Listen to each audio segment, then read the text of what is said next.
Why did history's greatest minds lie to you about the women of ancient Babylon? They lied about the most scandalous law in the ancient world, and millions still believe it today. You've probably heard the shocking story. Every woman in ancient Babylon was supposedly forced to sit at the temple of the fertility goddess and wait for a stranger to toss a silver coin into her lap. According to legend, she had to sleep with this random man to fulfill a religious duty before she could ever go home. It's wild, it's disturbing, and it's been repeated as absolute historical fact for over 2,000 years. Except, it never actually happened. The real story of what was going on inside those Babylonian temples completely shatters everything we thought we knew about the ancient world. For centuries, we got our entire picture of Babylon from a Greek historian named Herodotus. People call him the father of history, so everybody trusted him. He wrote this graphic account claiming Babylonian law demanded this sacred prostitution. He painted a vivid picture of giant crowds of women sitting in the courtyard. Men would walk through, pick whoever they wanted, throw a coin, and the woman had no right to refuse. He even added a nasty detail about how attractive women went home quickly, while less attractive ones sat in the dirt for years waiting. The ancient Greeks absolutely ate it up. They used this scandalous story to prove how civilized and morally superior they were compared to those barbaric Easterners. It was basically ancient political propaganda, the original fake news, designed to make the Greeks look good. But here's where the story takes a massive turn. When modern archaeologists finally figured out how to translate cuneiform, that wedge-shaped writing the Babylonians pressed into clay, they started digging into the actual records left behind. We have their daily receipts, legal codes, marriage contracts, and personal letters. We literally have the entire legal code of Hammurabi carved into stone. And guess what archaeologists found about this mandatory temple prostitution? Absolutely nothing. Zero.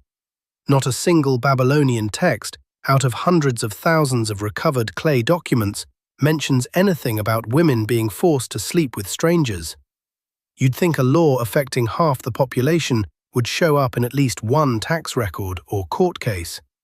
But the Babylonians themselves never wrote a single word about it. But wait, it gets so much crazier. Not only did Herodotus completely make up the sacred prostitution law, he actually covered up the real, terrifying power these temple women held. What archaeologists actually found hidden inside those temple ruins is a secret that was buried in the sand for millennia. And when you hear what these women were really doing, you'll realize exactly why the Greek historians were so desperate to lie about them. The women working in the Babylonian temples weren't victims of a bizarre cult. They belonged to a special class called the Naditu, and they were some of the most powerful, financially independent women in the entire ancient world. These women lived in a highly protected walled compound right next to the main temple. But they weren't trapped there. They were running a massive, highly organized ancient financial empire. The clay tablets show these women buying and selling prime real estate. They gave out high-interest loans to merchants, traded silver, and ran lucrative businesses. They were basically ancient Wall Street bankers operating under the divine protection of the sun god.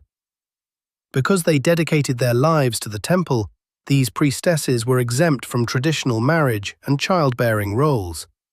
In a brutal ancient world where a woman's value was tied to her husband, these women had their own money, their own property, and independent legal rights. They could sue grown men in court, and the records show they frequently won.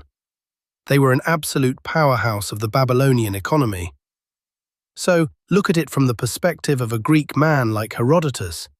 He comes from Athens, where women couldn't leave the house without a male guardian, couldn't own property, and certainly couldn't run a bank. He travels to Babylon, looks at this temple complex, and sees these wealthy, fiercely independent, unmarried women handling massive piles of silver. His brain just completely broke. He literally couldn't comprehend women having that kind of financial power, so he invented a scandalous story about sacred prostitution to explain it away. He turned brilliant ancient bankers into helpless victims just to make sense of it. We let a jealous, intimidated ancient Greek tourist completely rewrite the history of some of the most powerful women of antiquity, and we believed his lie for 2,000 years. It really makes you wonder what else we've gotten completely wrong just because we only listened to one side of the story. If the father of history could completely invent the sacred prostitution myth just because he was intimidated by independent women, what other famous historical facts do you think are actually just ancient smear campaigns?